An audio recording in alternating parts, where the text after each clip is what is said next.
Cancer word आज भी हमारी सोसाइटी में अगर किसी को बोल दिया जाए तो पहले ब्रांडिंग हो जाती है कि अब ये लंबे समय का मेहमान नहीं है। बहुत बार पेशेंट ये भी पूछते हैं कि ये सब होने के बाद हम कितने साल जी जाएंगे। लोग पेट स्कैन की बात करते हैं, वो सर बेसिकली क्या होता है? ऐसे कौन सी सर टेस्ट हैं बॉडी में जो कराने से हमें इजीली डिटेक्ट हो सकता है कि आपकी बॉडी में कैंसर है या नहीं है, और उसका क्या कॉस्ट होता है? सर एक ये भी मिथ है कि हम धूप में जाते हैं तो कैंसर बढ़ सकता है। जो कैंसर रिलेटेड पेन रहता है, पेशेंट को इसका डर नहीं कि आप ये हटा दोगे और ये बना दोगे। पेशेंट को डर ये है कि ये बाहर से बहुत ऑब्वियस दिखेगा, कोई मेरे आसपास बैठेगा नहीं। वो डर हम अब ख़त्म कर देते हैं। ऐसे जब हम सिनारियोज देखते हैं, that inspires us, that also inspires the society कि कैंसर को हराया जा सकता है और उसके बाद भी हम नॉर्मल लाइफ जी सकते हैं।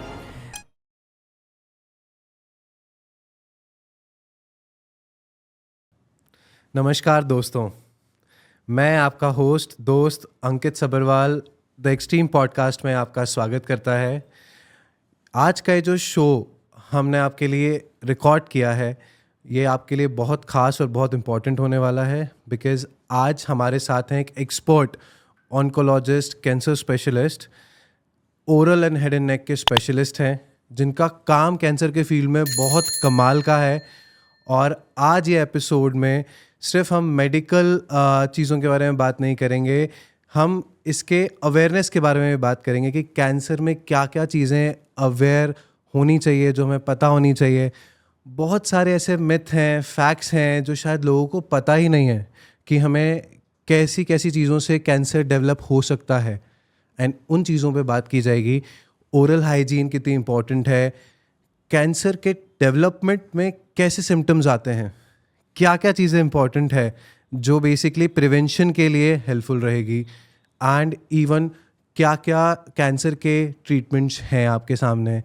क्या वो रेडिएशन के थ्रू होता है, सर्जरी के थ्रू होता है, कीमोथेरेपी कितनी लगती है ओरल कैंसर में, क्या क्या थायराइड कैंसर पे सिम्टम्स होते हैं। बहुत सारे ऐसे टॉपिक्स हैं जो आपके सामने आज कॉन्वर्सेशंस में होंगे। बात करते हैं डॉक्टर अभियानी सर से। Thank you for inviting me to the podcast. Thank you sir, thank you sir. Let's start with the basic question sir, क्योंकि आज कल देखा जाए तो इंडिया में सर कैंसर एक बहुत बड़ा हेल्थ इशू बन चुका है, and oral and head and neck cancer बहुत ज़्यादा कॉमन हो गया, एंड लोगों को अवेयरनेस भी नहीं है कि बेसिकली ये डिटेक्ट कैसे होता है, क्या होता है। सो हम ये समझना चाहेंगे कि ओरल कैंसर और हेड एंड नेक कैंसर होता कैसे है और ये डेवलप कैसे होता है sir. So most common symptom जो हमको देखने को मिलते हैं इज़ आइदर सीवियर पेन जो 10-15 दिन 20 दिन से ज़्यादा हो, खाना खाने में दिक्कत बहुत ज़्यादा हो रही हो, या कोई ऐसा अल्सर जो अपने आप हील नहीं हो रहा हो।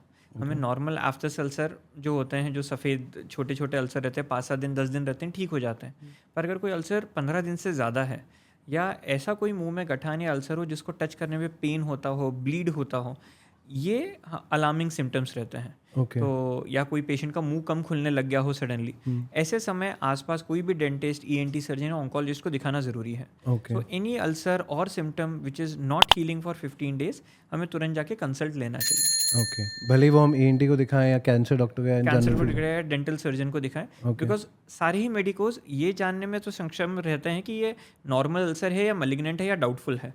तो अगर उनको थोड़ा भी डाउटफुल लगता है या ऐसा कुछ रहता है, फिर वो ऑन्कोलॉजिस्ट को दिखा सकते हैं। But dental surgeon, ENT surgeon हर गांव हर शहर में बहुत इजीली अवेलेबल है। ऑन्को सर्जन को हर जगह जाके मिलना थोड़ा मुश्किल है। Right sir. एंड सर ये जैसे बोलते हैं ओरल कैंसर में आपकी जीभ काट दी जाती है, या बहुत ज़्यादा जो गुटखा खाते हैं उन लोगों के साथ जनरली ये होता है। सो ये कौन से केसेस में होता है सर? मतलब when you are on the stage of 2 और 3rd और 4th। सो ओरल कैंसर एसेस देखिए, जब हम ओरल कैविटी बोलते हैं, what we mean is lips, teeth, oral tongue, lower jaw, upper jaw. यहाँ पे होने वाली कोई भी बीमारी को रिमूव करना ज़रूरी है। They won't really respond to chemotherapy या रेडिएशन, उसके लिए सर्जरी चाहिए ही चाहिए। अब 15-20 साल पहले ये होता था कि we did not have that advance reconstruction techniques, हमारे पास प्लास्टिक सर्जरी की उतनी टेक्निक्स नहीं थी। तो बहुत बार हम सोचते हैं कि अगर किसी को ओरल कैंसर हुआ है तो मुँह टेढ़ा बाका है, बोल नहीं पा रहे, खा नहीं पा रहे, इस टाइप के मिथ्स हैं। अब हमारे पास काफ़ी अच्छे रिकन्स्ट्रक्शन ऑप्शंस हैं। अगर हम पूरा जॉ निकालते हैं, हम पूरा वैसा का वैसा जॉ बना सकते हैं। अगर हम टंग हटाते हैं तो वैसे की वैसी टंग बना सकते हैं। पेशेंट की स्पीच बहुत एक्सेप्टेबल रहती है, उसका स्वॉलिंग बहुत एक्सेप्टेबल रहता है। और जो सबसे ज़्यादा दिक्कत पेशेंट को रहती है कि मेरा फेशियल डिसफिगरमेंट तो नहीं हो जाएगा या ऐसा फेशियल स्कारिंग तो नहीं होगा कि मैं सोसाइटी में घूम ही नहीं पाऊंगा, वो चीज़ें अब नहीं है। गिवन दैट पेशेंट हमारे पास फर्स्ट सेकंड थर्ड स्टेज तक आ जाए, अगर कोई पेशेंट फोर्थ स्टेज पे आता है तब फिर डिजीज़ के हिसाब से हमको सर्जरी करनी पड़ती है, तब थोड़ा बहुत फेशियल डिसफिगरमेंट या स्पीच बदल जाना वो एक पॉसिबिलिटी है। But if detected early, cancer is very curable. Okay, so जो लोगों में बेसिकली ये बहुत बड़ा मिथ है कि कैंसर हो गया तो अब से बचना इट्स लाइक नामुमकिन, बट ऑब्वियसली हमारी सोसाइटी में बहुत सारे ऐसे आई कैन से बोल सकते हैं कि एग्जाम्पल्स आ चुके हैं, जैसे युवराज सिंह है, बहुत सारे ऐसे लोग हैं जो स्टार्स का हमें मिल चुका है कि उनको कैंसर प्रिवेंट हो चुका है और वो लड़के बाहर आ चुके हैं। सो लोगों में फिर भी क्लैरिटी आई है, लेकिन स्टिल लोगों में सर एक डर ज़रूर है कि कैंसर यदि मुझे हो गया है तो क्या मैं ज़िंदा रहूँगा, बिकॉज हम ये ज़रूर सुनते हैं कि कैंसर हो गया तो उसके बाद वापस आ जाता है। सो इसके क्या सिम्टम्स होते हैं सर? सो सबसे पहले कैंसर को अभी भी एक सोशल स्टिग्मा माना जाता है। हमारे बीच में जो पेशेंट्स आते हैं उनमें सबसे बड़ा भय ये रहता है कि वो एक सोशल आउटकास्ट कर दिए जाएंगे। दैट्स वाई एक्सेप्टेंस में ही टाइम लगता है कि नहीं, हमारे साथ कुछ एबनॉर्मल है, एंड स्पेशली कैंसर जैसी बीमारी हो सकती है, ये लोग एक्सेप्ट ही नहीं करते हैं। ये अवेयरनेस फैलाना ज़रूरी है कि कैंसर किसी को भी हो सकता है। ज़रूरी नहीं है कि वो एक पर्टिकुलर ओरल कैविटी हो या ब्रेस्ट हो या लंग हो या कहीं हो। तो एनी सिम्टम जो हमको तकलीफ दे रहा है for more than 15 days a month, test करा लेना, स्क्रीन करा लेना ज़रूरी है। So most of the time जब हम बोलते हैं कैंसर सर्वाइवर्स हैं, ये वो लोग हैं जो सही टाइम पे हमारे पास प्रेजेंट कर जाते हैं, जो सही ट्रीटमेंट ले लेते हैं एंड ट्रीटमेंट कंप्लीट करते हैं। Most of the time disease वापस आने के चांसेस तब रहते हैं जब या तो पेशेंट हमारे पास ले स्टेज में पहुँचे, ऑलरेडी स्टेज 4 में है, 4 हैज़ 3 स्टेज ABC। अगर ऑलरेडी कोई B या C तक पहुँच चुका है तो हम बहुत ज़्यादा कुछ कर नहीं सकते हैं। ओके, ऐसे पेशेंट्स में कैंसर वापस आने के चांस बहुत हाई रहते हैं। या फिर वो पेशेंट जो ट्रीटमेंट पूरा नहीं लेते हैं, मान लीजिए सर्जरी हो गई पर रेडिएशन नहीं हुआ, रेडिएशन लिया पर आधा ही लिया, पूरा नहीं लिया, कीमो के 6 साइकिल से तो 3 ही साइकिल लिए, ऐसे पेशेंट्स में रिकरेंस के चांसेस ज़्यादा रहते हैं। पर ये जब बाहर बात जाती है तो वो ये नहीं बताते कि वो सिम्टम्स कब प्रेजेंट किए थे या उन्होंने ट्रीटमेंट पूरा लिया है नहीं। उन्होंने से बोला कि हमने ट्रीटमेंट तो लिया था पर डिजीज़ वापस आ गई, इसलिए वो जो एक नेगेटिव माइंडसेट बन जाता है कि कैंसर वापस आ सकता है, वो इस वजह से है। हाँ, फिर भी कुछ एक परसेंटेज ऑफ कैंसर ऐसा है जो बायोलॉजिकली वापस डेवलप हो सकता है, बट ये कम परसेंटेज, बहुत कम चांसेस हैं इसके। मतलब जब यदि आपको कैंसर हुआ है तो you need to complete every treatment which doctor is saying. So the every step has to be completed in that particular time span. Okay. इस सर्जरी के 1-1.5 महीने में रेडिएशन शुरू हो जाना चाहिए। हमारे बहुत सारे पेशेंट होते हैं जो सर्जरी करा लेते हैं फिर 3 महीने बाद आते हैं कि हाँ सर अब रेडिएशन कर लेते हैं, but it won't work now. So उन पेशेंट्स में डिजीज़ वापस आ सकती है। तो ये हम पहले ही दिन से पेशेंट को समझाते हैं कि ट्रीटमेंट ऐसा है, इतने स्टेप्स हैं, इतना समय लगेगा, इतना अपने को साथ में रहना है, इतना करना ही करना है, तब फिर वो पेशेंट का फाइनल रिजल्ट अच्छा रहता है। अगर कंप्लायंस छूट जाए पेशेंट का, फिर डिजीज़ रिकरेंस के चांस बढ़ जाते हैं। सर आपके पास बहुत सारे पेशेंट्स आते होंगे कैंसर के, एंड उनका सर बेसिक एक जैसे मुझे जो लगता है एक बहुत ज़्यादा डर जाते हैं कैंसर के बाद जनरली। सो उनका क्वेश्चन जनरली आपके साथ क्या रहता है सर कि मेरा मतलब प्रिवेंट कब कितने टाइम पे हो जाऊंगा, या इसका जो टाइम स्पैन है वो जनरली कितना रहता है एक पेशेंट के लिए, उनकी लाइफ को कितना इम्पैक्ट कर जाता है? So most of the patient जो हमारे पास आते हैं, फर्स्ट क्वेश्चन क्यूरेबल है या नहीं, ठीक हो पाएंगे या नहीं। सेकंड, अगर ठीक हो गए तो वापस तो नहीं आ जाएगी। थर्ड, ये सब करने में कितना टाइम लगेगा और कितना खर्चा लगेगा। इसको छोड़ के जनरली कोई चौथा क्वेश्चन नहीं पूछता। ये सबसे बड़ा लोगों में डर है। हम ये बोलते हैं मिथ भी रहती है, और इसमें ट्रू या फॉल्स कितनी इन्फॉर्मेशन उनको मिली है। कोई बहुत सारे लोगों से पूछ के आते हैं, कोई गूगल करके आते हैं, कोई आपस में डिस्कस करके आते हैं। पहले हमको उनका जो रियल मेडिकल नॉलेज है वो असेस करना होता है, how much do they understand the disease. Cancer word आज भी हमारी सोसाइटी में अगर किसी को बोल दिया जाए तो पहले ब्रांडिंग हो जाती है कि अब ये लंबे समय का मेहमान नहीं है। तो सबसे पहले तो हमको ये ठीक करना ज़रूरी है कि कैंसर है, पर हमको ट्रीटमेंट शुरू करना ज़रूरी है। जितना जल्दी शुरू करेंगे उतना नॉर्मल लाइफ स्पैन, उतना ज़्यादा लाइफ स्पैन मिलेगा। टू डिटरमिन, बहुत बार पेशेंट ये भी पूछते हैं कि ये सब होने के बाद हम कितने साल जी जाएंगे, हमारे बच्चों की शादी हो जाएगी, वो स्टेबल हो जाएंगे, सेटल हो जाएंगे। आज की दुनिया में आप और मैं दोनों जानते हैं कि इसका कोई जवाब नहीं है कि कौन कितना लाइफ स्पैन जीता है। इर्रिस्पेक्टिव ऑफ कैंसर, 18 साल के बच्चों को भी हार्ट अटैक आ रहा है, राइट। 30 साल के लोगों की भी किडनी ख़राब हो रही है, 40 साल के लोगों को भी कैंसर हो रहे हैं। तो ये कहना बहुत मुश्किल है कि लाइफ स्पैन क्या है, बट उसके लिए एफर्ट ना डालना इज़ अ प्रॉब्लम। तो पेशेंट को हम सबसे पहले बोलते हैं कि ट्रीटमेंट शुरू करेंगे तो हम ये चीज़ का डिस्कशन आगे कर सकते हैं। जहाँ तक बात फाइनेंसेस की आती है, now we have ample ways to ensure कि फाइनेंशियली पेशेंट को बहुत दिक्कत ना हो। उनको हमेशा लगता है कि जैसे ही कैंसर डिटेक्ट हुआ अब लाखों करोड़ों लग जाएंगे, ज़मीन जायदाद बिक जाएगी, सोने चांदी सब गिरवी हो जाएगा। ऐसा नहीं होता। अब गवर्नमेंट ने भी कुछ योजनाएं निकाली हैं, आयुष्मान है, कुछ स्कीम CGHS की चलती है, ESIC की चलती है, हमारे खुद के स्टेट में CMRF रिलीफ फंड है। ऐसे बहुत सारे स्टेट में अलग अलग स्टेट लेवल पे भी फंडिंग्स अवेलेबल हैं, बहुत सारी ट्रस्ट्स भी अवेलेबल हैं। बहुत बार समटाइम्स पेशेंट वॉक्स इन कि हमारे पास 20-25-30 हज़ार है और हमको ट्रीटमेंट कराना है। हम सिर्फ ये बोलते हैं आप हमको हमारे साथ रहिए, समय दीजिए, बाकी हम फाइनेंसेस अरेंज कर देंगे। तो we are not out of options, we have ample options to treat the patient given that कि वो हमारे साथ कंप्लायंट रहे, हमारे साथ में रहे। सर ये तो बहुत बहुत अच्छी बात है जहाँ पे हमें गवर्नमेंट इतना सपोर्ट कर रही है but still people are not aware. Absolutely. Main है lack of awareness. Second, getting to the right centre, कि बहुत बार हम तक आने से पहले वो 4 जगह जाके आ चुके रहते हैं which may not be proper cancer centres. वो बहुत सारी ऐसी ट्रीटमेंट ले चुके रहते हैं which is not a cancer treatment. Sir I will come back to the question sir. मतलब बेसिकली सर बहुत ये मिथ है लोगों में, क्योंकि यदि कैंसर हो गया या बड़ा हो गया तो हमें ये समझ में आता है कि हम किन किन से सलाह ले सकते हैं। एंड बहुत सारे ऐसे लोग हैं जो सलाह देते हैं कि आयुर्वेदिक करा लो या होम्योपैथिक करा लो। सो कई तो ऐसे सेंटर्स बन चुके हैं सर जहाँ पे बोलते हैं कि आप यहाँ आ जाओ, बाबा आपको सही कर देंगे। बिल्कुल। तो ये सर मतलब आपके ट्रीटमेंट जब बेसिकली वो आपके पास आते हैं तो आप उनको क्या सजेस्ट करते हैं कि ये ट्रीटमेंट बेसिकली उनके लिए सही था? सो फ्रैंकली बोलें, ओरल कैंसर या हेड नेक कैंसर्स के लिए the main stay still remain surgery and radiation and chemotherapy. जो ऑल्टरनेटिव मेडिसिन उनको अवेलेबल रहती हैं, they are most of the time immunity based medicine. So chronic disease like asthma हुआ, kidney diseases हुई, arthritis हुआ, इनमें आयुर्वेदिक होम्योपैथिक मेडिसिन बहुत अच्छा काम करती हैं। फ्रैंक कैंसर्स में बहुत कम इनका रोल है एंड अपेरेंटली ये अभी भी एस्टैब्लिश्ड रोल नहीं है इनका। सो हम लोगों के हिसाब से if a patient is diagnose with cancer, पहली चीज़ है कि एक कैंसर सेंटर पे जाके वो ओपिनियन ले लें, करना क्या है, करना कैसे है, क्या मॉर्बिडिटीज़ हैं, क्या कोमॉर्बिडिटीज़ हैं, क्या साइड इफ़ेक्ट्स हैं, उनको समझें एंड जो प्रॉपर कैंसर ट्रीटमेंट है वो शुरू करें। I am not against Ayurvedic या होम्योपैथिक या यूनानी treatment, they have their own area of expertise, वो अपनी पर्टिकुलर फील्ड्स में बहुत अच्छा काम करते हैं। पर जहाँ तक कैंसर की बात आती है, अभी तो प्रूवन हार्डकोर डेटा या हार्डकोर लाइन ऑफ ट्रीटमेंट नहीं है। तो बहुत बार वो मिसगाइड भी हो जाते हैं। एंड उस केस में मान लीजिए पेशेंट ने एक फलाना जगह से दवाई बुलाई, 3 महीने तक वो दवाई लेते रहे इन होप कि शायद वो रिस्पॉन्ड कर जाए। प्रॉब्लम इस कैंसर बढ़ता रहेगा। जो स्टेज 1 या स्टेज 2 का था अब वो स्टेज 3 या स्टेज 4 पे होगा। सर्वाइवल बदल जाएगा, ट्रीटमेंट बदल जाएगा, प्रॉब्लम्स बदल जाएंगी, कॉस्ट बदल जाएगी एंड सबसे ज़्यादा पेशेंट का शरीर और ज़्यादा ख़राब होगा। तो इस वजह से to go to a proper centre, हमें पता है हार्ट की बीमारी है तो कार्डियोलॉजिस्ट को दिखाना है, पेट की बीमारी है तो गैस्ट्रोएंटरोलॉजिस्ट को दिखाना है, तो कैंसर की बीमारी है तो कैंसर स्पेशलिस्ट को ही दिखाना है। और उसमें आयुर्वेदिक होम्योपैथिक उतना काम नहीं करेगा।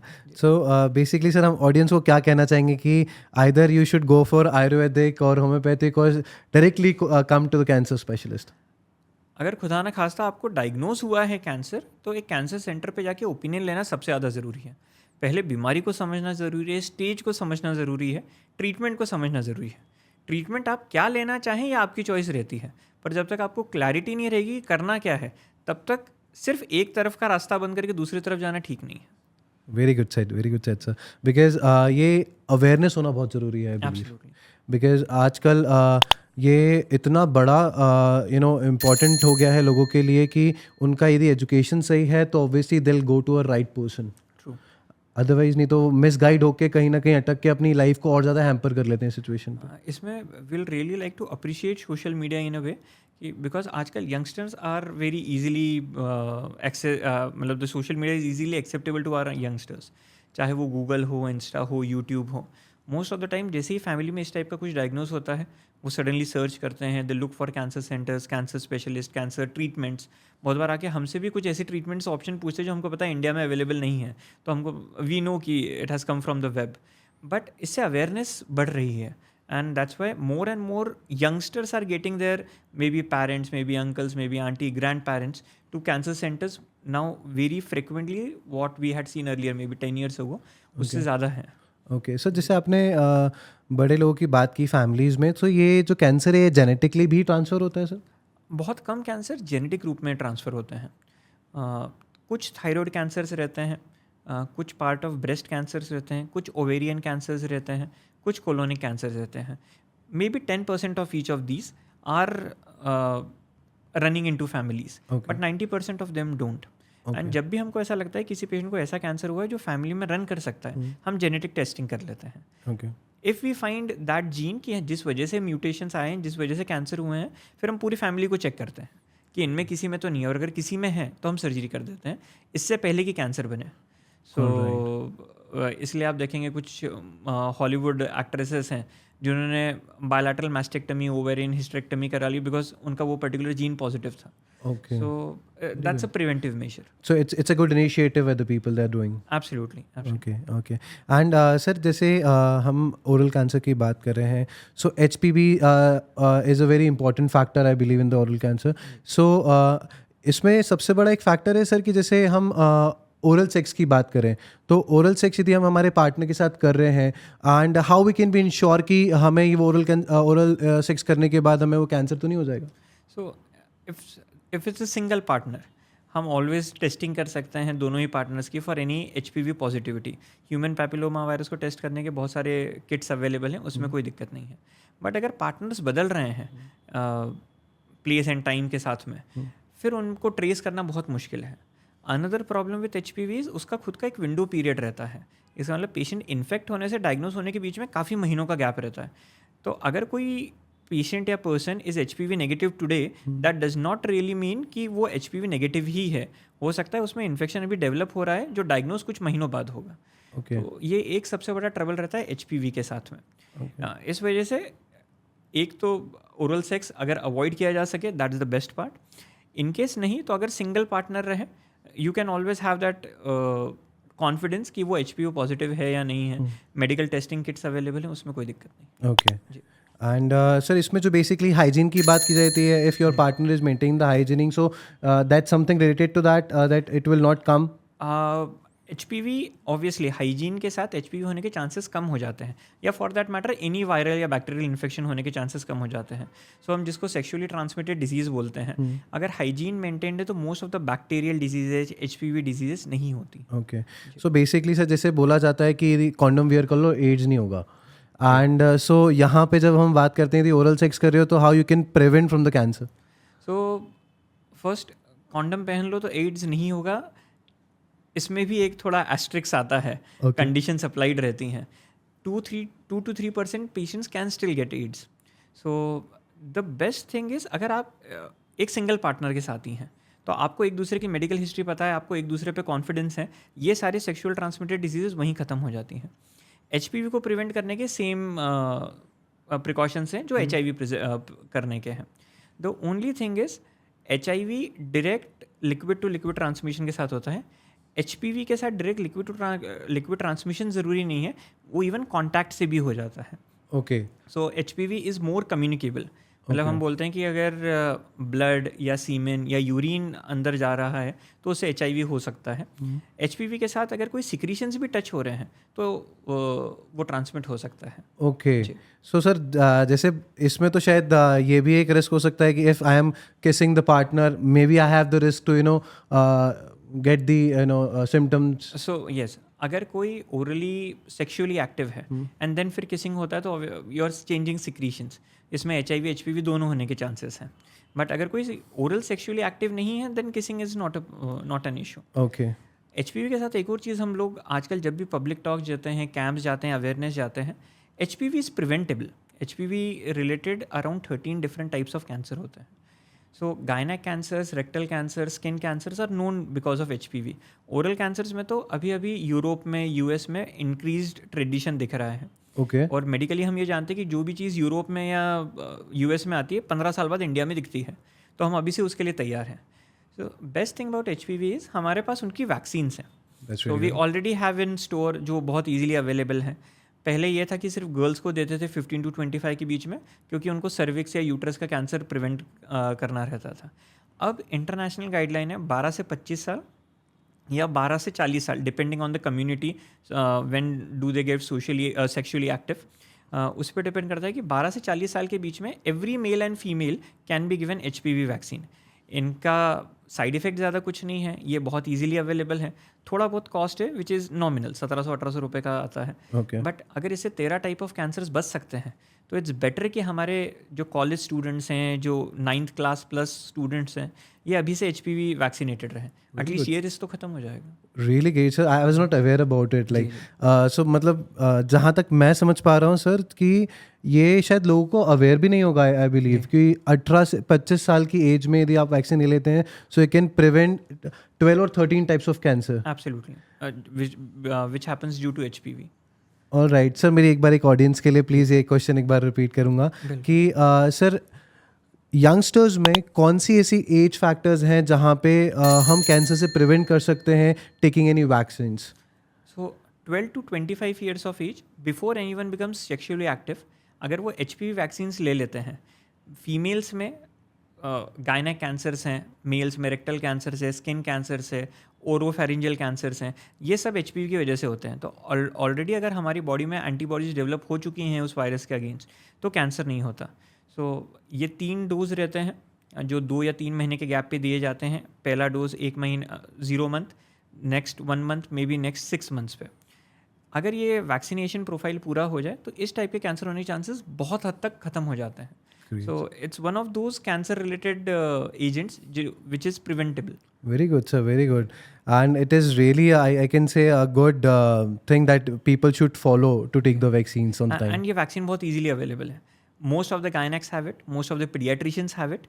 वो प्रमोट ज़रूर करते हैं, बट बिकॉज HPV आते से ना कहीं एक सोशल स्टिग्मा आता है, अरे नहीं हमारा बच्चा ऐसा नहीं है। आपका बच्चा ऐसा नहीं है, पर आपका बच्चा ऐसा नहीं रहेगा इसकी कोई गारंटी नहीं है। राइट सर, बट सर जैसे आजकल हम देखते हैं ऑब्वियसली सोशल गैदरिंग बहुत बढ़ गई है, सोशल मीडिया बहुत बढ़ गया है, and even youngsters are very active in terms of the sexual aspects. So youngsters आज की डेट में सर sexually बहुत active हैं in terms of changing the partners because of easily availability of the partners and openness.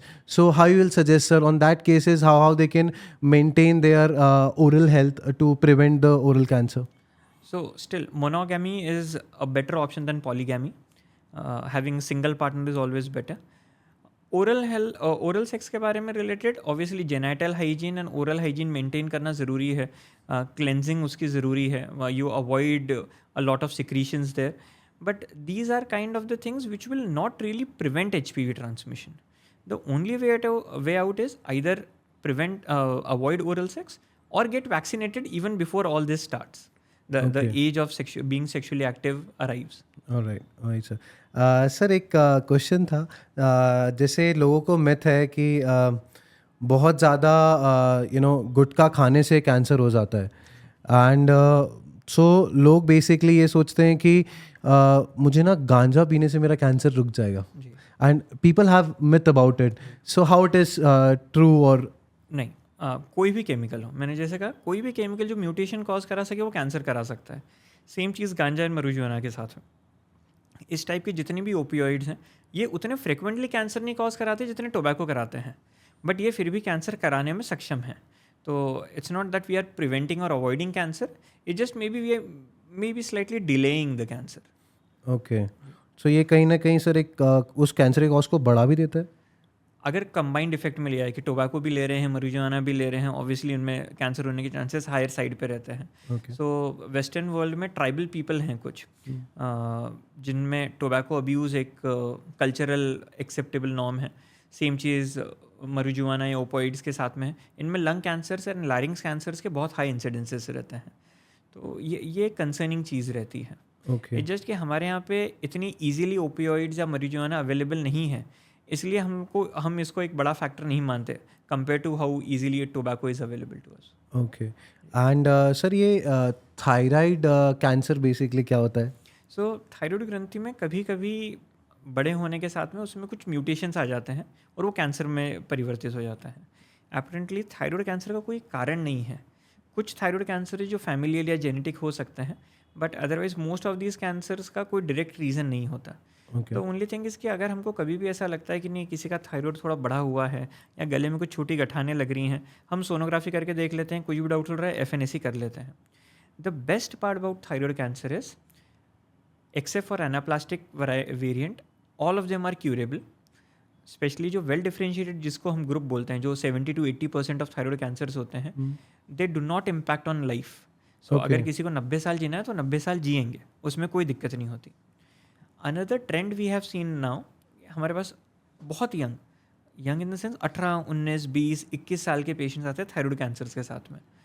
And माँ बाप को हमेशा ये डर रहता है कि नहीं अब तो थायराइड कैंसर हो गया, अब तो कैंसर है, लाइफ इज़ अ प्रॉब्लम, आगे की मैरिज इज़ अ प्रॉब्लम, कैसे होगा क्या होगा. बट थायराइड कैंसर्स में survival is brilliant. All they need to get it done is proper thyroidectomy. Surgery अच्छे से हो जाए, उनको कोई दिक्कत नहीं होती. एंड थायराइड में तो most of the time chemo radiation भी नहीं लगता. Great sir, great sir. Cancers में सुना जाता है कि बहुत सारे वेरिएशन या टाइम मतलब चीज़ों के साथ जाना पड़ता है आपको. यदि कैंसर हो गया है तो आपको ऑब्वियसली सर्जरी भी करानी पड़ेगी, उसके बाद रेडिएशन भी कराना पड़ेगा, फिर कीमो भी कराना पड़ेगा, एंड मेडिसिन भी आपको आगे कंटिन्यू करनी पड़ेगी. So how long the patient should continue all this in their life? So most of the time कोई भी कैंसर ट्रीटमेंट एक पर्टिकुलर स्पैन के लिए रहता है. सो जैसे हेड एंड नेक कैंसर का हम बोले तो अराउंड 100 डेज़ में पूरा ट्रीटमेंट कंप्लीट हो जाता है. कुछ ब्रेस्ट कैंसर रहे दैट में स्पैन फॉर अ ईयर और सो. कुछ ब्लड कैंसर है जो ईयर एंड हाफ तक ट्रीटमेंट चलता रहता है. बट आफ्टर दैट वो सिर्फ फॉलोअप पे रहते हैं कि कहीं रेकरेंस तो नहीं आ रहा है, कहीं कोई और गठान तो नहीं बन रही है, कहीं कोई और नई बीमारी तो नहीं आ रही है. हम उसके लिए फॉलोअप करते रहते हैं. As such life long medications बहुत कम कैंसर्स में हम देते हैं. ओके सर, कैंसर की जहाँ बात आ जाती है वहाँ पे एक चीज़ बहुत कॉमन हो जाती है. लोग पेट स्कैन की जब बात करते हैं, सो वो सर बेसिकली क्या होता है? सो पेट स्कैन एक ऐसी चीज़ है जो पूरे शरीर को एक साथ स्कैन कर लेती है. अब मोस्ट ऑफ द कैंसर्स के साथ ये टेंडेंसी रहती है कि वो शरीर में स्प्रेड हो सकती है, एक जगह से दूसरी जगह जा सकती है. किसी को अगर ओरल कैविटी में कैंसर है तो गले में नोड हो सकता है, गले में नोड है तो लंग्स में जा सकता है या लीवर में जा सकता है.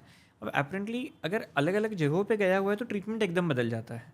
दूसरा, अगर ये अलग अलग जगहों पे गया हुआ है तो इसके सिम्टम आने में बहुत ज़्यादा टाइम लगता है. जब तक लंग का मास कुछ 5-6 सेंटीमीटर का ना हो जाए, पेशेंट को समझेगा भी नहीं लंग्स में कुछ हुआ है. या लीवर में पहुंची हुई गठान जब तक जॉन्डिस ना कर दे तब तक ये भी नहीं समझेगा कि वहाँ कुछ हुआ है. मालूम पड़ा हम सिर्फ मुंह और गले का ट्रीटमेंट कर रहे हैं और नीचे बीमारी फैलती जा रही है. तो इस वजह से specially higher grade of tumours में, स्टेज 3, स्टेज 4 ट्यूमर्स में पेट स्कैन करना ज़रूरी रहता है. तो वो पूरे शरीर की एक ही बार में जांच हो जाती है. ओके, सो जिससे बेसिकली हमें बहुत क्लैरिटी मिल जाती है कि उसकी बॉडी में कहाँ कहाँ कैंसर्स के सिम्टम्स हैं. जी. सो अपन कितना निकाल सकते हैं, क्या नहीं निकाल सकते. अगर नहीं निकाल सकते तो फिर हम कीमोथेरेपी दे दें, इम्यूनोथेरेपी दे दें, फिर कुछ कुछ ऑप्शन साथ में आ जाते हैं. ओके सर, जैसे आपने अभी इम्यूनोथेरेपी की बात की sir, and people nowadays people talk about the immunotherapy a lot. So what is immunotherapy? मतलब सो इम्यूनोथेरेपी अभी अभी एक डेवलप हुई टेक्नोलॉजी है. In a way it's a kind of chemotherapy but targeted. वो एक पर्टिकुलर म्यूटेशन, पर्टिकुलर रिसेप्टर पे काम करती है. बट अभी भी immunotherapy is a last ditch effort कि जब सब कुछ ख़त्म हो जाए, सारे ऑप्शंस एग्जॉस्ट हो जाएं, तब हम इम्यूनोथेरेपी की तरफ जाते हैं. सो मान लीजिए हम सर्जरी नहीं कर सकते, हम रेडिएशन नहीं कर सकते, हम कीमो नहीं कर सकते, एंड फिर भी अगर डिजीज़ बची हुई है तो इम्यूनोथेरेपी अवेलेबल रहती है. इम्यूनोथेरेपी और कीमोथेरेपी में एक बेसिक डिफरेंस रहता है कि इम्यूनोथेरेपी के साइड इफेक्ट उतने ज़्यादा नहीं है जितने कीमोथेरेपी के हैं. हम देखते हैं कीमोथेरेपी में बाल झड़ जाते हैं, पेशेंट वीक हो जाता है, वॉमिटिंग बहुत होती है, लूज मोशंस हो रहे हैं. इम्यूनोथेरेपी में इतने ज़्यादा साइड इफेक्ट्स नहीं है. कुछ स्किन रिएक्शन है, कभी कभी फंगल रिएक्शन से, इससे ज़्यादा कुछ नहीं. डिफरेंस कॉस्ट में आता है. कीमोथेरेपी जहाँ थोड़ी ज़्यादा इफेक्टिव हो सकती है कुछ सिनारियों में, सस्ती रहती है, ईजिली अवेलेबल है, पर साइड इफेक्ट बहुत ज़्यादा है. वही इम्यूनोथेरेपी, इसका सक्सेस रेट थोड़ा कम है कीमोथेरेपी से, इसलिए ये लास्ट लाइन ऑफ ट्रीटमेंट है, फर्स्ट लाइन नहीं है. ओके, इसका कॉस्ट थोड़ा ज़्यादा है पर साइड इफ़ेक्ट बहुत कम है. तो जो पेशेंट ऑलरेडी पूरा कीमोथेरेपी, सर्जरी, रेडिएशन हो चुका है, उसके बाद भी डिजीज़ के साथ है, उसका शरीर ऑलरेडी इतना वीक हो चुका है कि और कीमो नहीं दे सकते, ऐसे केसेस में इम्यूनोथेरेपी काम करती है. अमेजिंगली जब इम्यूनोथेरेपी आई थी तो वी वर टॉट कि नहीं 20-25% में काम कर गई तो कर गई, और वो भी कर गई तो 2-3 महीने का एडवांटेज आएगा. नाउ विद ग्रोइंग एक्सपीरियंस हम जितना ज़्यादा इम्यूनोथेरेपी ऑप्शन दे रहे हैं, पेशेंट ले भी रहे हैं, we have seen immunotherapy can also cause miracles. Obviously बहुत कम परसेंटेज में, ऐसा नहीं कि हर एक में होगा. 100 में हो सकता है, 5 में हो, 8 में हो, 10 में हो, पर पेशेंट का सिग्निफिकेंट लाइफ सर्वाइवल बढ़ जाता है, डिजीज़ काफ़ी हद तक रिग्रेस हो जाती है। कुछ कुछ केसेस में मिराकल भी देखे जहाँ डिजीज़ एब्सेंट ही हो गई, गायब ही हो गई, हमको डिजीज़ दिखती ही नहीं है। Great. But this is in a limited percentage of patient, से हमको समझना ज़रूरी है। बट डेफिनेटली अगर हमारे पेशेंट के पास सारे फ्रंट लाइन ऑप्शंस खत्म हो गए, then immunotherapy becomes an option. Okay. So, immunotherapy basically nowadays is more convenient for the patients? I it's can say? Easier for the patients body, Okay. But obviously उसका success rate अभी उतना ज़्यादा नहीं है। नहीं है. So that's why we do not put immunotherapy on a very high, on a higher scale. That ladders of cancer treatment में immunotherapy अभी भी lower side पे आता है. बट हाँ, when everything is exhausted, जब हमारे पास और दूसरा ऑप्शन नहीं है, then immunotherapy ऑप्शन है। सिर्फ एकलौता डाउन साइड है, क्योंकि अभी भी ये डेवलप हो रही है, अभी भी कुछ ही कंपनीज इसको बना रही है, मोस्ट ऑफ द टाइम ये इम्पोर्ट होती है, ये कॉस्टली बहुत ज़्यादा है। ओके सर, कितना डिफरेंस बनता है जैसे कीमोथेरेपी पे यदि हम जाते हैं और इम्यूनोथेरेपी पे जाते हैं, so how much difference between both of it? So मोटा मोटा अपन ये माने कि अगर किसी को कीमोथेरेपी देना है तो उसका खर्चा कुछ 20 से 40 हज़ार रुपये महीने का होगा। अगर किसी को इम्यूनोथेरेपी देना है हाई डोज फुल डोज में, वो 1.25 लाख तक रहता है। Okay, that's a huge difference. Absolutely.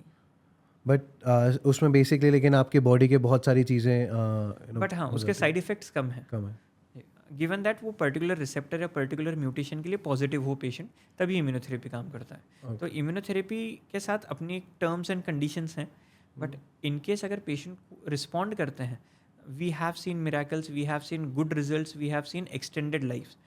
We may not be able to cure disease, हम ये नहीं बोलते कि इम्यूनोथेरेपी से हम बीमारी ठीक कर देंगे, बट अगर किसी पेशेंट को हम 1 साल 2 साल 3 साल एक्स्ट्रा दे सके, वो उसके लिए मायने रखता है। Okay, great. Sir, skin cancer की जहाँ पे बात होती है, वहाँ पे क्या क्या चीज़ें बेसिकली इंक्लूड हो जाती हैं? कौन कौन सी चीज़ें हैं जो भी इसमें सिम्टम्स हमें पता पड़ जाए तो हमें पता आइडिया लग जाए कि ये स्किन कैंसर होता है? सो स्किन कैंसर इंडिया में रिलेटिवली कम है, क्योंकि हमारी स्किन्स में मेलानिन ज़्यादा रहता है। ये डिजीज़ ऑस्ट्रेलिया, न्यूजीलैंड, इन जगहों पे ज़्यादा प्रिवेल करती है, बिकॉज ये वाइट स्किन पेशेंट्स रहते हैं। इनमें suddenly UV rates mutation cause करके कैंसर करती हैं। हमारे स्किनारियोज़ में जो हम मोस्ट कॉमन कैंसर देखते हैं बेसल सेल कार्सिनोमा है, जो बहुत अग्रेसिव ट्यूमर नहीं होता। अगर सिंपल भाषा में बोले, किसी को अगर तिल है, मस्सा है, सालों से है, वो ठीक है, पर एक दिन वो बढ़ने लग गया, सडनली वो मस्से की चौड़ाई बढ़ गई, वो जो स्मूथ सरफेस हुआ करती तो वो इरेगुलर सी हो गई, उसमें से थोड़ा सा ब्लड कभी आने लग गया, कभी एकदम पस आने लग गया, और वो ठीक नहीं हुआ, वो 5-10 दिन 15 दिन 20 दिन टिका रहा, वो स्किन कैंसर का सिम्टम है। अपरेंटली स्किन कैंसर्स बहुत क्यूरेबल रहते हैं, सिर्फ उनको हटा दें and they are good with it. बहुत कम पेशेंट्स में रेडिएशन लगता है, वर्चुअली किसी में कीमो नहीं लगता है। तो स्किन कैंसर्स क्यूरेबल रहते हैं। सिर्फ ये देखना ज़रूरी है, कोई भी स्किन का ऐसा धब्बा जो साइज़ में बढ़ रहा है, कभी अगर ब्लीडिंग कर रहा है, पस कर रहा है, भर नहीं रहा है, सरफेस थोड़ी इरेगुलर है, वो स्किन कैंसर हो सकता है। ओके, एंड इसको प्रिवेंट करने के लिए बेसिकली क्या किया जा सकता है? इसका कपल ऑफ रीजंस हमको पता है कि ये क्यों होते हैं। एक यूवी लाइट रहती है, सो अगर हम कोई ऐसी जगह पे काम करते हैं जहाँ यूवी लाइट बहुत ज़्यादा है, या डायरेक्ट लाइट में बहुत ज़्यादा काम करते हैं, हार्श सनलाइट में ज़्यादा काम करते हैं, स्किन कैंसर होने के चांस थोड़े ज़्यादा बढ़ जाते हैं। पर ऐसा नहीं कि वो सबको हो सकता है। इसलिए स्पेशली फोटोग्राफिक इंडस्ट्री में, केमिकल इंडस्ट्री में स्किन प्रोटेक्शन के लिए बहुत स्ट्रिक्ट नॉर्म्स हैं, ताकि इस टाइप की डिजीज़ेज़ ना हो। सर, एक ये भी मिथ है कि हम धूप में जाते हैं तो कैंसर बढ़ सकता है। सो जो स्किन कैंसर है, ये अगर डायरेक्ट सनलाइट में आप बहुत ज़्यादा लंबे समय तक रोज़ रहें, या अगर आप 12 बजे की स्ट्रेट धूप में आप रोज़ ही जा रहे हैं, 3-4 घंटे घूम रहे हैं, तब कैंसर बनने के चांस थोड़े से बढ़ जाते हैं, पर ऐसा नहीं कि उनको कैंसर होगा ही होगा। ओके, जनरली जैसे बहुत टाइप्स के कैंसर होते हैं सर, किसी भी टाइप का कैंसर है एक्सेप्ट द स्किन कैंसर, तब भी सेम सिनेरियो होता है सर? यदि मैं सनलाइट में ज़्यादा रहूँगा तो कैंसर होने के चांसेस ज़्यादा हो जाते हैं? नहीं, ऐसा नहीं होता। सिर्फ ये है कि आफ्टर रेडिएशन या कीमोथेरेपी शरीर थोड़ा वीक हो जाता है, स्किन पे रिएक्शंस आती हैं, छाले आते हैं। आपने देखा होगा कि बहुत सारे पेशेंट रेडिएशन के बाद थोड़ा स्किन डार्कन हो जाती है, that's a very weak skin. अगर ऐसे टाइम वो डायरेक्ट सनलाइट में आते हैं तो दैट स्किन वीकन्स मोर, वो और ज़्यादा पील ऑफ होने की टेंडेंसी रखती है और इन्फेक्टेड हो सकती है, हील होने में बहुत ज़्यादा टाइम लगता है। ऐसे पेशेंट्स को हम बोलते हैं कि डायरेक्टली सनलाइट में ना जाएं। बट सनलाइट से कैंसर हो जाएगा ये एक्सेप्ट फॉर स्किन कैंसर दूसरों में नहीं है। Okay, alright sir. And sir, जैसे आपके पास पेशेंट्स आते होंगे कैंसर्स के, एंड इसका जनरली सर कॉस्टिंग कहाँ से कहाँ तक चला जाता है सर? ये वेरिएबल रहता है कौन सी साइट का कैंसर है, मतलब शरीर में कौन से हिस्से में है, कौन सी स्टेज में है और वो कहाँ ट्रीटमेंट करा रहे हैं। For an example, stage 1 tumour अगर एक होठ पे छोटा सा ट्यूमर है, अगर वो एक टीयर 2 टीयर 3 सिटी में है, उसका सारा ट्रीटमेंट 70-80 हज़ार में भी हो जाता है। सेम चीज़ अगर वो मेट्रो में होता है तो उसका ऑब्वियसली कॉस्ट 2 या 3 या 4 टाइम्स भी हो जाता है। सेम चीज़ अगर एक स्टेज 3 स्टेज 4 ट्यूमर है, टीयर 2 सिटीज़ में वो 3 लाख 4 लाख 5 लाख तक जाता है। टीयर 1 सिटीज़ में it can go up to 20 lakhs also. So it's variable कि वो कहाँ ट्रीटमेंट ले रहे हैं, क्या ले रहे हैं। जो हम मोस्ट ऑफ द पेशेंट्स को ऑप्शन देते हैं वो बहुत सारी गवर्नमेंट स्कीम्स की है कि हमारे पास गवर्नमेंट से हेल्प मिलती है, स्टेट लेवल पे भी और सेंट्रल लेवल पे भी। सो सेंट्रल गवर्नमेंट ने आयुष्मान निकाला है। The good thing they have done कि 70+ एज ग्रुप में भी आयुष्मान अवेलेबल है। तो एटलीस्ट उस एज ग्रुप को, जो पेंशनर ग्रुप हैं, जो फैमिली, जो हो सकता है बच्चे ना हो, बच्चे पास में ना हो या बच्चों पे बोझ ना बनना चाहें, इस टाइप की मेंटालिटी अभी भी हमारे थॉट प्रोसेस में कि नहीं अब तो मैं 17 साल का हो गया हूँ, बच्चों का क्यों पैसा खर्च करूँ। ऐसे पेशेंट्स के लिए गवर्नमेंट ने स्कीम दी हुई है जो 5 लाख तक कवर करती है। CGHS है, ECHS है, ESIC है। तो ऐसे बहुत तरीके हैं जहाँ से सेंट्रल गवर्नमेंट मदद करती है। Very great sir. So even like MP state है, MP स्टेट में स्टेट गवर्नमेंट काफ़ी हद तक फंड देती हैं। स्पेशल केसेस में कलेक्टर भी फंड देते हैं। हमारे डिस्ट्रिक्ट में कलेक्टर से भी रेड क्रॉस के फंड आते हैं। जो पुअर पेशेंट्स से, जो नीडी पेशेंट्स हैं, वो उसको खुद एडमिनिस्ट्रेशन फंड्स अवेलेबल कराता है ताकि वो ट्रीटमेंट कर पाएँ। Great initiative sir, great. Absolutely. ऐसे बहुत सारे ट्रस्ट्स भी हैं जो स्पेशली चाइल्डहुड कैंसर में, उनमें हेड एंड नेक कैंसर उतना कॉमन नहीं है पर ब्लड कैंसर बहुत कॉमन है। Okay. और बच्चों में होने वाला ब्लड कैंसर का ट्रीटमेंट थोड़ा लंबा चलता है। तो अब बहुत सारे ऑर्गेनाइजेशन है जो स्टेप अप कर रही हैं, सेंट जूड्स हैं, दूसरे हैं जो बच्चों के कैंसर ट्रीटमेंट में मदद भी करती हैं, उनके स्टे के लिए भी मदद करती हैं। तो सोशली बहुत सारे ऑप्शंस अवेलेबल हैं। ये जस्ट कि आपको सही जगह पहुंचना है जहां ये ऑप्शंस आपको अवेलेबल हो सके और जिनको पता हो कि ये ऑप्शंस दिए जा सकते हैं। ओके। एंड सर ये जैसे आपने अभी बच्चों की बात की, सो कौन सी स्टेज से oral and head and neck cancer होने के चांसेस बढ़ जाते हैं? सो पहले, आज से मे बी 1 या 2 डेकेड पहले हम ये बोलते थे कि ओरल कैंसर्स 40 साल, 50 साल, 60 साल के बाद देखने को मिलते हैं। अब स्पेक्ट्रम चेंज हो रहा है। अब हम 20 साल, 22 साल, 25 साल, कल मैंने जिनकी सर्जरी की वो 22 साल के लड़के थे जो 16 साल की उम्र से तंबाकू खा रहे थे। टोबैको के साथ है, जितने अर्ली एज में टोबैको शुरू होगा उतना जल्दी कैंसर डेवलप होगा और उतना ज़्यादा अग्रेसिव कैंसर डेवलप होगा। इस वजह से आजकल हम यंगर पॉपुलेशन में भी इस टाइप का कैंसर देखते हैं। सो पहले जो एक एल्डरली एज ग्रुप की डिजीज़ होती थी कि 50+, 60+ में लेते थे, अब वो रिलेटिवली यंगर एज में भी आ गई। इसके 2 इंपॉर्टेंट कारण हैं। एक तो टोबैको ईजिली अवेलेबल है, इसलिए आप कितना भी कंज्यूम करो, पान की दुकान पे जाएंगे 3 रुपये 5 रुपये में आपको पुड़िया दे देगा। Right sir. उसके कोई स्टैंडर्ड नॉर्म्स नहीं है। वो कितना भी क्रूड हो सकता है, वो कितना भी रिफाइंड हो सकता है। जितना ज़्यादा क्रूड होगा उतना ज़्यादा कैंसर होने के चांसेस बढ़ जाते हैं। एंड तीसरा, अब क्योंकि वो इतना सोशली एक्सेप्टेबल है, आप देखेंगे एवरी सेकंड ड्राइवर, आपका ओला उबेर ड्राइवर रहे, आपका रिक्शा ड्राइवर है, बस आप बिना तंबाकू के तो काम ही नहीं चलता। ये एज ग्रुप अब सबसे ज़्यादा दिखती है। I agree sir. बहुत सारे लोग ये चीज़ को फिर भी इम्पोर्टेंस नहीं देते हैं कि ये कहीं ना कहीं हमारी लाइफ को कॉज करेगा एंड उससे हमारी शायद फैमिली जो पीछे हमारी डिपेंडेंट है उन पे इम्पैक्ट आ सकता है। सो आई बिलीव कि ऑडियंस को भी ये चीज़ समझनी चाहिए कि tobacco is really bad for the health. Absolutely. The most important step जो हमको लेना ज़रूरी है कि ये स्कूल एजुकेशन से ही आ जाए कि tobacco is injurious to health, tobacco is hazardous, tobacco is lethal for the health. हम उसको बहुत माइल्डली रख देते हैं कि it's injurious, it's actually lethal for the health. ये जब हम अपने 2nd class, 3rd class, 4th class के बच्चों को सिखाएंगे, उनके दिमाग में वो एनग्रेव हो जाएगा कि नहीं, ये ख़राब चीज़ है, इससे हमारी जान जा सकती है, इससे हमारे परिवार का लॉस हो सकता है। यही बच्चे बड़े होकर अपने पेरेंट्स को भी टोबैको छुड़वा दें। राइट। सर जैसे टोबैको से मुझे याद आया, nowadays in the young age, as we discussed earlier, कि बहुत ज़्यादा लोग सिगरेट का कंज्यूमेशन बढ़ा दिया है लोगों ने। And specially in the girls aspect, आज की यंग जनरेशन में हमने ये देखा है कि वो आजकल कूल बनने के लिए बहुत ज़्यादा इसका कंजम्पशन बढ़ाने लगे हैं। So in terms of the women aspect, cancer कितना हार्मफुल हो गया है उनकी बॉडी के लिए? सो ऑब्वियसली स्मोकिंग से लंग्स कैंसर होता है, लारिंग्स कैंसर होता है, सबको पता है। अपेरेंटली इन पेशेंट्स में गैस्ट्रिक कैंसर, पेट का कैंसर होना, ओवेरियन कैंसर होना, दूसरी चीज़ें इनफर्टिलिटी आना, हाइपरटेंशन होना, ये बहुत ज़्यादा बढ़ गया है। हम बहुत सारे अब एंग्जाइटी और डिप्रेशन के लोग देखते हैं, हम आए दिन न्यूज़ में पढ़ते रहते हैं कि डिप्रेशन में किसी ने सुसाइडल स्टेप ले लिया, बहुत यंग एज में हार्ट अटैक्स आ गए, इनफर्टिलिटी के रेट्स बढ़ गए हैं। इनमें कहीं ना कहीं टोबैको का एक बहुत सिग्निफिकेंट रोल है। तो वो सिर्फ कैंसर ही प्रॉब्लम नहीं है, दूसरी चीज़ें भी प्रॉब्लम बन जाती हैं। दूसरा जो एक नया वेरिएशन आया है वो है कि पहले ये होता था कि बीड़ी सिगरेट चलते हैं, आजकल ई सिगरेट चलते हैं। दे फील कि ई सिगरेट्स या वेपिंग इज़ कूल, आप जेब में पॉकेट में कहीं पे भी कैरी करें, आपको लिटअप नहीं करना पड़ता, हो सकता है पर्टिकुलेट मैटर या कार्बन पार्टिकल्स नहीं होते, उतनी खांसी नहीं होती, and you can have that cool smoke coming out of the mouth. अपने इट्स इक्वली हज़ार्डस। हो सकता है कुछ में कंपोनेंट्स अलग अलग हों, but it's still a slow poison. Maybe not in 2 years, maybe not in 5 years, but 10 years down the line asthma कराएगा, हार्ट डिसीजेस कराएगा, कैंसर कराएगा। इस टाइप की चीज़ों को अवॉइड करना बहुत ज़रूरी है।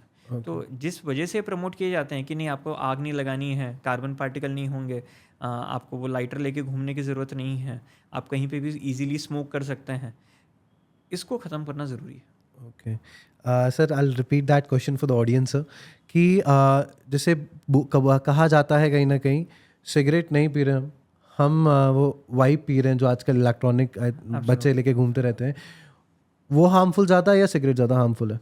दोनों ही अपने रूप में अलग अलग टाइप से हार्म करती हैं, दोनों ही हार्मफुल हैं। ऐसा नहीं कि एक कम हार्मफुल एक ज़्यादा हार्मफुल है। साइड इफ़ेक्ट कब दिखेंगे वो डिपेंड करता है आप किस टाइप का सिगरेट या वेप कर रहे हैं, कितने अमाउंट में कर रहे हैं, कितने दिनों से कर रहे हैं। So it's very difficult to quantify कि नहीं हमने सिगरेट लिया है इसलिए हम सेफ़ हैं या हमने वेप किया इसलिए हम सेफ़ हैं। 3-4 मोस्ट कॉमन डिजीज़ेज जो स्मोकिंग से होती हैं, ऑब्वियसली उनमें हाईएस्ट कैंसर है। सेकेंड अस्थमा, COPD जिसमें हम बोलते हैं कि एकदम क्रॉनिक खांसी पेशेंट्स को आने लगती है, वीकनेस होती है, वेट लॉस होता है। Third hypertension and heart related disease रहती हैं, and fourth gastric and infertility related disease रहती हैं। So it's a broad spectrum of diseases जो स्मोकिंग से होता है, just not one aspect. And दोनों ही चीज़, ये दोनों ही स्पेक्ट्रम ऑफ डिजीज़ को काफ़ी ज़्यादा प्रमोट करती है। ओके एंड सर, मैंने एक चीज़ और नोटिस की थी। I was just having the conversation with my friend and he generally said that यार अंकित तू च्युइंगम बहुत कंज्यूम करता है, it is really bad for you, may be you will get the chance of getting the cancer, is that true? Not really, ऐसा नहीं कि chewing gum लेने से या बिकॉज उसमें से शायद मिंट इंक्लूडेड होता है। So there are few chemicals जो पेट में थोड़े बहुत इंटेस्टाइनल चेंजेस ला सकते हैं, फर्टिलिटी सिस्टम में थोड़ा बहुत चेंजेस ला सकते हैं, बट ऐसा नहीं कि वो कैंसरस रहते हैं। But again it's a chemical, anything beyond a particular dose और particular frequency can cause some kind of cancer, but ऐसा नहीं कि डायरेक्टली मिंट चीविंग से या इससे कैंसर होता है, ऐसा अभी तक प्रूव नहीं। That just a myth. Okay sir, एक हमारी ऑडियंस के लिए बहुत क्लियर क्वेश्चन मेरे माइंड में आया। ये जो हुक्का पीने वाली यंग जनरेशन हो गई आज की डेट में और बहुत ज़्यादा कंज्यूम करते हैं हुक्का, हाउस पार्टीज़ में या जनरली कहीं भी हम क्लब में जा रहे हैं तो बहुत इजीली एक्सेसिबल हो जाता है, it is really harmful for the cancer? So depend करता है कि हुक्के में क्या डाला जा रहा है। मोस्ट ऑफ द प्लेसेस पे जो ये बोलते हैं कि हम एक सेफ़ नॉन टोबैको हुक्का बार हैं, वो एक कुछ स्वीटनर, कुछ केमिकल्स, कुछ मोर ऑफ स्मोकी सब्सटेंसेस डालते हैं जिससे वो एक फ़ील आए हुक्के का। ऐसे जगहों पे मेन प्रॉब्लम लंग्स रिलेटेड रहती हैं, क्योंकि आप एक एबनॉर्मल आर्टिफिशियल स्मोक लंग्स में ले रहे हैं, कहीं ना कहीं oral infection, oral candidiasis, fungal infection, dental caries, ये सब होता है। सेकेंडली वो बहुत हाइजीनिक भी नहीं होता। आप देखेंगे एक ही हुक्का शेयर हुआ जा रहा है, सो एक का किसी का ओरल इन्फेक्शन दूसरे को भी हो सकता है। तो एक वो एस्पेक्ट है। दूसरा, अगर एक वो नॉट अ नोन एंटिटी है, एक बहुत स्टैंडर्ड बार नहीं है हुक्का बार, आपको पता नहीं उसके अंदर टोबैको भी है कि या नहीं। तीसरी जो हम बहुत कॉमन चीज़ देखते हैं वो उसमें बहुत बार ड्रग्स भी डाले जाते हैं। तो कुछ कुछ एलीट हुक्का बार्स में आपको एक अलग सेक्शन दिख जाएगा वेर यू अंडरस्टैंड कि यहाँ सिर्फ वो स्मोकी सब्सटेंस नहीं मिल रहा है, उसके साथ बहुत कुछ मिल रहा है। It has its own side effect. तो hookah is not something we should be very cool about. Socially तो वो एक्सेप्टेबल नहीं होना चाहिए। अब वो अवेलेबल है, but government should take some steps, because वो एक ब्लैंकेट कवर हो सकता है बहुत सारे केमिकल अब्यूज़ के लिए। Okay, alright. सो बट ये हुक्का कहीं ना कहीं कैंसर के सिम्टम्स क्रिएट कर सकता है? क्लासिकल हुक्का रहता है वो डेफिनेटली कैंसर कराता है। Okay, alright. सर, कैंसर होने के बाद जनरली पार्टनर्स में क्या डिफरेंसेस आने लगते हैं? सो मोस्ट ऑफ द टाइम जब हमारे पास पेशेंट आते हैं, शुरुआत में तो ट्रीटमेंट रिलेटेड कंसर्न्स रहते हैं, डिजीज़ रिलेटेड कंसर्न्स रहते हैं. Once they are through the major part of the treatment या once the treatment is over, then वो एक ऑब्वियस क्वेश्चन रहता है, can they go back to their normal married life, normal social life. So obviously once the treatment is completed, जब patient normalize हो जाते हैं, blood reports अच्छी आ जाती हैं, they can go back to their married life, they can have regular activities, वो अपनी सोशल लाइफ वापस रिज्यूम कर सकते हैं. जो उनका कंसर्न रहता है कि क्या हम अपने पार्टनर के साथ रह सकते हैं या नहीं, सेक्सुअल एक्टिविटी पे कोई चेंज आएगा या नहीं, या क्या हम फैमिली में साथ में बैठ के खाना खा सकते हैं, कैन वी शेयर क्लोथ्स और शेयर यूटेंसिल्स, Right. या इनका सब कुछ अलग ही रखना है. Now cancer is not a communicable disease. ऐसा नहीं कि एक को कैंसर हो तो दूसरे को कैंसर हो जाएगा. बट जब तक कोई कैंसर पेशेंट ट्रीटमेंट ले रहा है, तब तक वो relatively immunity point of view से काफ़ी वीक है. उस पेशेंट को बीमारी होने के चांसेस ज़्यादा हैं. उससे किसी और को बीमारी होगी, इसके चांस नहीं होते. तो इस वजह से हम पेशेंट को बोलते हैं कि आप लगे तो उनको थोड़ा आइसोलेटेड रखें. इसलिए नहीं कि उनसे किसी को कुछ हो जाएगा, उन पेशेंट को किसी और से कुछ ना हो जाए. ओके. तो इस वजह से उनके यूटेंसिल से कपड़े अलग रखने को बोलते हैं. किसी और का कोई टाइफाइड इन्फेक्शन तो उनको ट्रांसफ़र नहीं हो रहा, सर्दी खांसी तो ट्रांसफ़र नहीं हो रही, कुछ पोलन ग्रेन्स फंगल इन्फेक्शन तो ट्रांसफ़र नहीं हो रहे. But once the treatment is completed, they can go back to their normal life, they can resume their social married life. उसमें कोई दिक्कत नहीं. ओके, मतलब उसके बाद वो नॉर्मली जैसे एक आम इंसान जीता है वो वैसे जी सकता है. Absolutely, absolutely. Okay. And because वो कहा जाता है ना, एक कहीं ना कहीं माइंडसेट में क्रिएट हो जाता है कि यदि मुझे कैंसर हो गया तो might be I can get back the on stage 2 cancer और समथिंग लाइक दैट, जिससे शायद सामने वाला कहीं ना कहीं मेरे साथ इन्वॉल्व ना हो. हाँ, सो हमें सबसे पहले ये समझाना ज़रूरी है सबको कि कैंसर अल्टीमेटली एक बीमारी ही है. ये अगर किसी को किडनी डिजीज़ है और किडनी ट्रांसप्लांट हो गया तो नॉर्मल हो गया. अगर किसी को हार्ट अटैक आ गया और उसका एंजियोप्लास्टी हो गया या बाईपास हो गया तो नॉर्मल हो गया. सेम चीज़, कैंसर हो गई, गठान निकल गई, वो नॉर्मल हो गया, and he can go back to their normal life. Great, great. Sir, after like a decade cancer में आपको क्या लगता है कितने बदलाव आ गए हैं कैंसर ट्रीटमेंट में स्पेशली? बहुत ज़्यादा. अगर हम 2000 के पहले की बात की जाए, cancer treatment used to be one of the most ferocious treatment. तीनों एस्पेक्ट में, chemo, radiation and surgery. Surgery में रिकन्स्ट्रक्शन ऑप्शन अच्छे नहीं थे. हमने हिस्सा निकाल तो दिया, पर बनाएंगे कैसे? निकालने के भी तरीके अलग अलग हुआ करते थे. बड़ा सा स्कार आता था, बहुत सारी चीज़ें ख़राब दिखती थी, पेशेंट्स की मॉर्बिडिटी बहुत ज़्यादा रहती थी. अब बहुत सारी चीज़ें बदल गई हैं. अब हम मिनिमल एक्सेस सर्जरीज करते हैं, जहाँ पे बहुत पतला सा स्कार है. सिंपल चीज़ें, जो थायराइड हम सीधे यहाँ पे एक बड़ा सा स्कार के साथ निकालते थे, आजकल हम एंडोस्कोपिक भी निकाल लेते हैं. आपको स्कार दिखेगा ही नहीं कि हमने निकाला कहाँ से. सेम चीज़ पेट के कैंसर्स के लिए है कि पहले पूरा एक चीरा लंबा सा लगा करता था, आजकल 2-3 मिनी पोर्ट से लैप्रोस्कोपिकली, रोबोटिकली निकाला जाता है. तो मॉर्बिडिटी कम हो गई है. जो कैंसर रिलेटेड पेन रहता है, पेशेंट को इसका डर नहीं कि आप ये हटा दोगे और ये बना दोगे. पेशेंट को डर ये है कि ये बाहर से बहुत ऑब्वियस दिखेगा, कोई मेरे आसपास बैठेगा नहीं. वो डर हम अब ख़त्म कर देते हैं. तो अगर अर्ली स्टेज में आया है तो पेशेंट एक नॉर्मल इंसान जैसा दिखता है, कुछ बहुत ज़्यादा परिवर्तन उसमें दिखता नहीं. सेम चीज़ रेडिएशन में भी है. रेडिएशन की टेक्निक्स बहुत बदल गई हैं. पहले ऐसा होता था कि रेडिएशन अगर दे दिया तो खा पी नहीं पा रहे, बोल नहीं पा रहे हैं, चेहरा काला हुआ है, स्किन ख़राब हो गई है, गर्दन अकड़ सी गई है. ये सब ट्रीटमेंट अब बदल गया है. अब हम इतना स्पेसिफिक रेडिएशन दे सकते हैं कि इफ़ रिक्वायर्ड हम 1 मिलीमीटर प्रिसीजन के साथ भी, may be even less than that, radiate कर सकते हैं. तो वो जो पूरा यहाँ से यहाँ तक काला होता था वैसा नहीं होता. और अगर और थोड़ा बहुत कालापन आता भी है तो 1.5-2-3 महीने में ठीक हो जाता है. Similar with chemotherapy. पहले कीमोथेरेपी रिलेटेड डेट्स बहुत होती थी कि कीमोथेरेपी दे दी और पेशेंट चले गए, क्योंकि कीमोथेरेपी के अपने साइड इफेक्ट हुए, वीकनेस हुई, इम्यूनिटी कम हुई, इन्फेक्शंस हो गए. अब वो सब भी काफ़ी कंट्रोल हो गया है. तो there is a paradigm change. अब जैसे जैसे जेनेटिक्स हमको समझ रहा है, शुरुआत में ये था कि हमको पता नहीं थी बीमारी क्या है, हमको सिर्फ पता थी ये ख़राब हिस्सा है, इसको हटा दो, ठीक हो जाएंगे. हुआ क्यों, आगे आएगा तो नहीं, और कोई कारण तो नहीं है, इन सब पे रिसर्च नहीं थी. अब वो सारी चीज़ें आ रही हैं. तो मे बी अनदर 10-15 ईयर्स हमको पर्सनलाइज्ड वैक्सीन्स आने लगेंगी कि अगर हम एक पर्टिकुलर फैमिली में ये जीन पे म्यूटेशंस हैं या इसमें बदलाव हैं, तो इस फैमिली को ये वैक्सीन्स दे दो, ये शायद इनको कैंसर डेवलप ना हो. Great. That's the next future, next 10 years, 15 years. Great, great sir. Sir, जैसे oral and head neck cancer में ऐसे कौन से प्रिवेंशन हमें करने चाहिए जिससे बेसिकली हमारे चांसेस कम हो जाएं on the early stage? First and foremost, avoid tobacco at all costs. Tobacco से एक भी पॉजिटिव इफेक्ट ऑन बॉडी नहीं होता. इट जस्ट मेंटल डिपेंडेंस, कभी कभी फिजिकल डिपेंडेंस होती है. हमारी सोसाइटी में अल्कोहल को डी एडिक्शन का सबको पता है कि अल्कोहल को छोड़ा जा सकता है, ड्रग्स को छोड़ा जा सकता है. लोगों को ये नहीं पता कि टोबैको को भी छोड़ा जा सकता है. सिर्फ अगर सही सेंटर्स, कैंसर सेंटर पे पहुंच जाए, ऑन्कोलॉजिस्ट के पास पहुंच जाए या सही साइकेट्रिस्ट के पास पहुंच जाए, ऐसे तरीके हैं कि टोबैको को भी छोड़ा जा सकता है. So we can de addict from tobacco, we can leave tobacco. इसके लिए हमें लोगों को सेंसिटिव करना ज़रूरी है. So first and foremost avoid tobacco, and in case who is already consuming tobacco, हम डी एडिक्शन उनका कर सकते हैं. वी कैन इंश्योर कि वो टोबैको सीजेशन हो जाए. The next thing is avoid alcohol as much as possible, avoid smoking as much as possible, preferably not to have oral sex. HPV transmission वहीं ख़त्म हो जाता है. एंड HPV के लिए वैक्सीन ज़रूर लें, सिर्फ ओरल कैंसर्स के लिए नहीं, पर भिन्न भिन्न प्रकार के कैंसर्स के लिए भी. Great. अगर इतना हम करते हैं, हम बहुत बड़ा हेड एंड नेक कैंसर का पार्ट कम कर सकते हैं.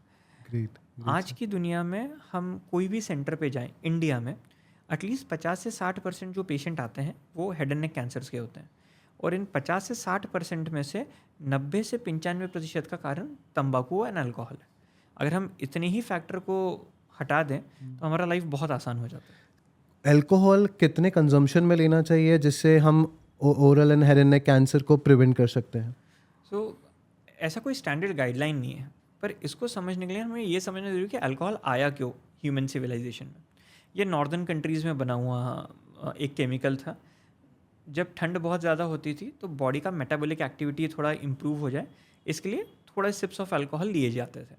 तो ये अभी भी यूरोपियन कंट्रीज़ में या नॉर्दर्न कंट्रीज़, नॉर्दर्न साइड में जहाँ पे कोल्ड बहुत ज़्यादा रहता है, ये एक एक्सेप्टेबल नॉर्म में एक सोशली अग्रीएबल चीज़ है. सडनली अब वो चीज़ कन्वर्ट हो गई अब्यूज़ में. जैसे ही हम कोई चीज़ को अब्यूज़ करने लगते हैं, फिर उसके अपने अपने साइड इफ़ेक्ट दिखने लगते हैं. तो शुरुआत जो एक प्रॉपरली वाइन यार्ड से होती है, अब आपको देसी संतरी और अंगूरी भी मिलती है. ट्रू. एंड उसमें कितना पॉइजन मिला है, उसमें क्या केमिकल डला है, ये कोई नहीं जानता. तो ऐसा नहीं कि अगर हम दिन में 10 ml ले रहे हैं तो शायद कैंसर ना हो, नहीं हो सकता है. कितने ड्यूरेशन तक ले रहे हैं, किस टाइप का ले रहे हैं. सो अल्कोहल से हमारे देश में कोई एडवांटेज नहीं है. हम ऑलरेडी एक बहुत हीटेड कंट्री हैं. हमारे यहाँ टेम्परेचर वैसे ही 40, 45, 50 पहुँचता है. बहुत कम जगह ऐसी है जहाँ इतनी ठंड हो कि हमको अल्कोहल लेना पड़े. हमारे यहाँ मोस्टली अल्कोहल का प्रचलन वेस्टर्न वर्ल्ड से आया है और नाउ एक सोशलाइजेशन का तरीका है. So there are states in India जो अल्कोहल को बैन कर देते हैं and they are doing well. मतलब Gujarat is a well prosperous state, everyone knows it. It has banned alcohol. It will be great the day we ban tobacco also, and not in one state but whole of the country. It will take time. एक generation को pass out होना पड़ेगा जो already इस chemical को addicted है. But धीरे धीरे अगर हम नॉर्म स्ट्रिंजेंट करते रहें, we can get our country out of this mess. Great sir. Obviously यदि हम कैंसर से हमें प्रिवेंट होना है तो ये चीज़ें तो स्टॉप करनी ही पड़ेंगी. Right sir. ओरल कैंसर में जनरली हम बात करें तो कितने कीमोथेरेपी की ज़रूरत होती है टू प्रिवेंट और either out come out with the cancer? So most of the time oral cancers को कीमोथेरेपी की ज़रूरत नहीं पड़ती. उनका primary line of treatment surgery है. कुछ सबसाइड्स रहती हैं जैसे ओरोफेरिंग्स है, टॉन्सिल है, उव्यूला है, सॉफ्ट पैलेट है या बेस ऑफ टंग है जहाँ हम डायरेक्टली रेडिएशन दे सकें. Most of the time chemotherapy either radiation को इम्प्रूव करने के लिए देते हैं या फिर उन केसेस में जहाँ disease has gone beyond the boundaries of surgery और रेडिएशन, कि जो ऑलरेडी हायर स्टेज 4 पे हैं, जहाँ हम सर्जरी कर ही नहीं सकते क्योंकि हम निकाल ही नहीं पाएंगे उस हिस्से को, या हम रेडिएट कर ही नहीं सकते. उस टाइम पे हम लोग फिर कीमोथेरेपी को एक्सेप्ट करते हैं कि that is the main line of treatment. पर ऐसे परसेंटेज ऑफ पेशेंट्स रिलेटिवली कम रहते हैं कि जहाँ हमको अपफ्रंट कीमोथेरेपी देनी पड़े. ओके. एंड सर जैसे हम जनरली बात करते हैं ओरल कैंसर में कि कुछ भी खाते हैं तो ऑब्वियसली वो हमारी बॉडी में इंटेक हो रहा है. At the time of if somebody have the cancer and they are eating the food, तो कहीं ना कहीं वो पूरी बॉडी में इन्वॉल्व हो रहा है, वो इन्फेक्शन कैंसर कहीं ना कहीं पूरी जगह जाके. सो नहीं, ऐसा नहीं होता.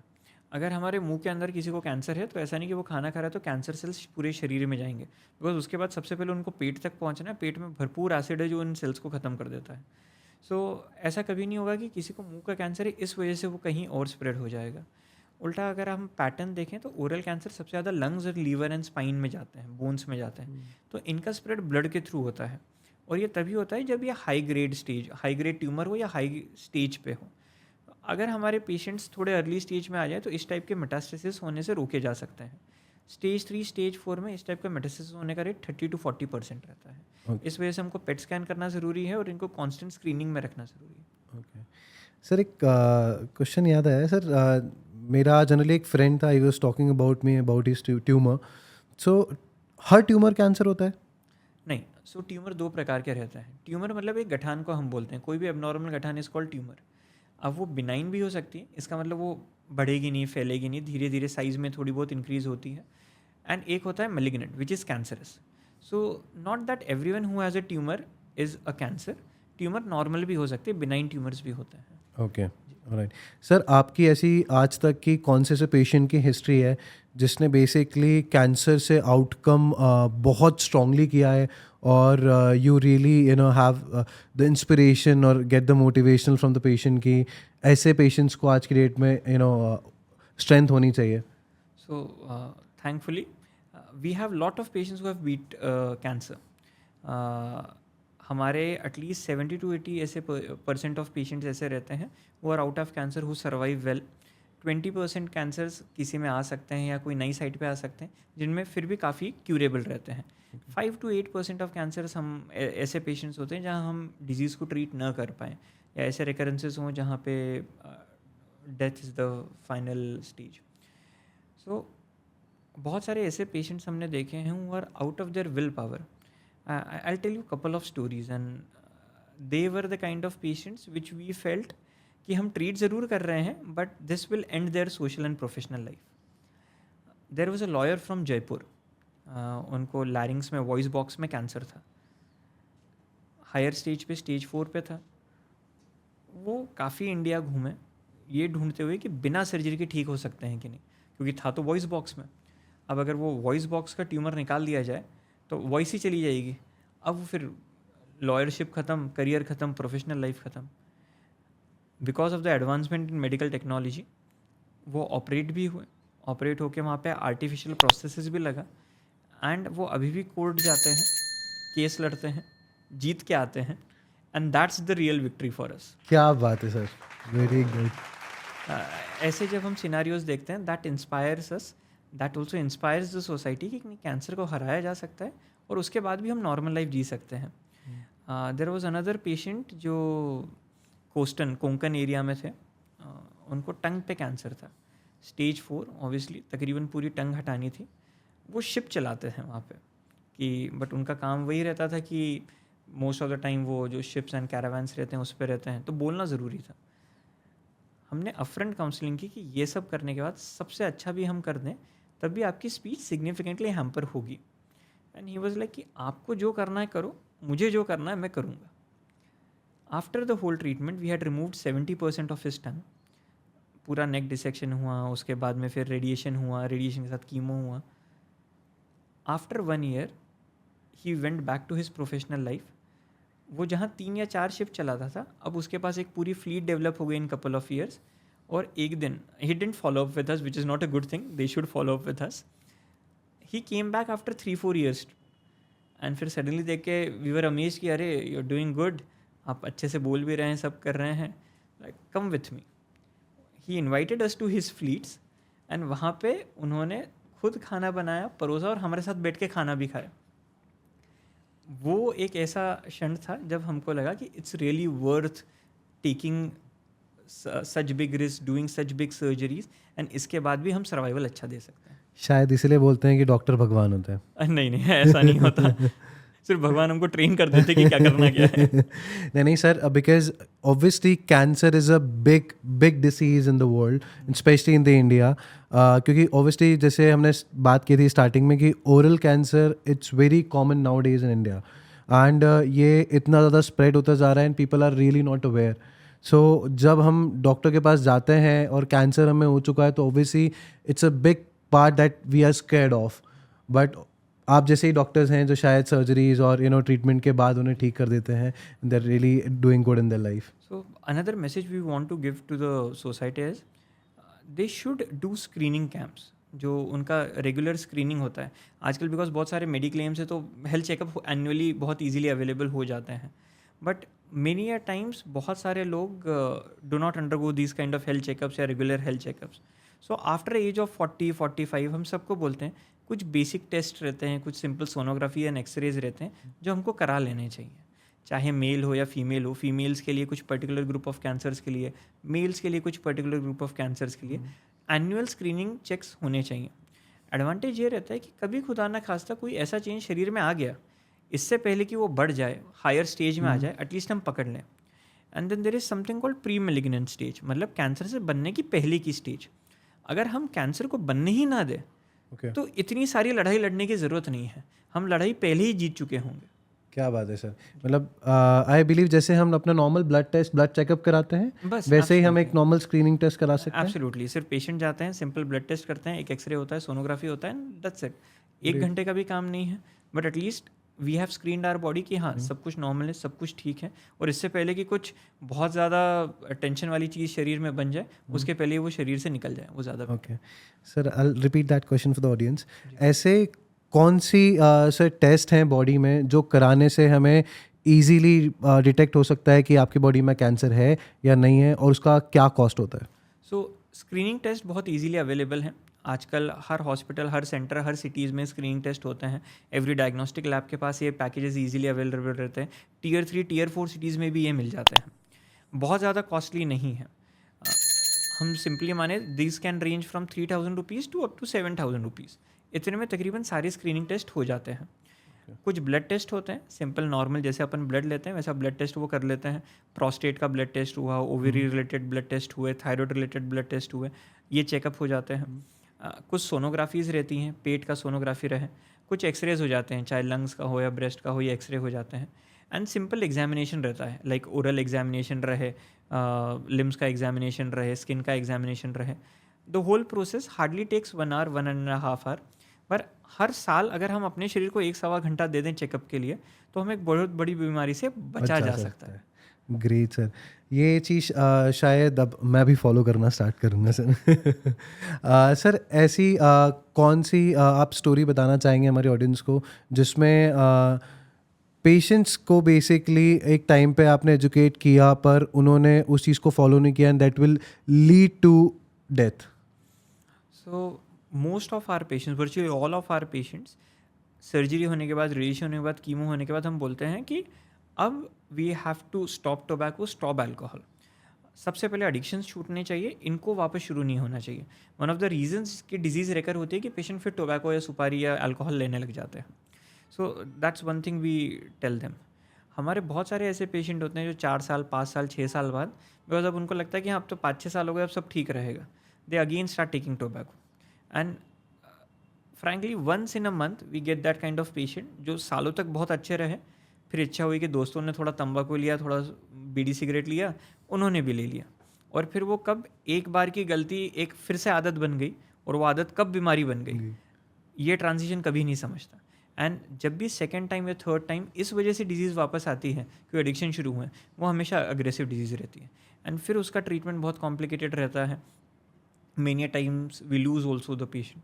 बट अगर हम एडिक्शन से अवॉइड करें तो that is the best part. Sir आपकी पूरी प्रैक्टिस जर्नी में from the day you started आपका कैसा एक्सपीरियंस रहा है इस कैंसर फील्ड में? एंड आपने बहुत सारी सर्जरीज भी की हैं एंड आज हमने इस पॉडकास्ट में बहुत सारे टॉपिक्स भी कवर किए हैं जहाँ पे बहुत सारी ऑडियंस को अवेयरनेस भी मिली है एंड बहुत सारे ऐसे इंपॉर्टेंट पॉइंट्स हैं जो शायद हमारे ऑडियंस सुनेगी तो उससे क्लैरिटी मिलने वाली है. बट आपके नज़रिए से हमारी ऑडियंस से क्या चीज़ को फॉलो करे, या वो डाइट हो या हेल्दी हैबिट्स हो उनकी लाइफ स्पैन में, जिससे वो basically oral and head and neck cancer से बच सकते हैं, और यदि उन्हें कैंसर हो गया है तो उससे डरना चाहिए या ट्रीटमेंट किस फॉर्मेट में फॉलो करना चाहिए? सो फर्स्ट एंड फॉरमोस्ट हमें कैंसर होने से ही बचना है, कैंसर शरीर में डेवलप हो उससे ही बचना चाहिए. द बेस्ट थिंग इज़ कि avoid tobacco, avoid alcohol, avoid infections like HPV. That's the first case scenario.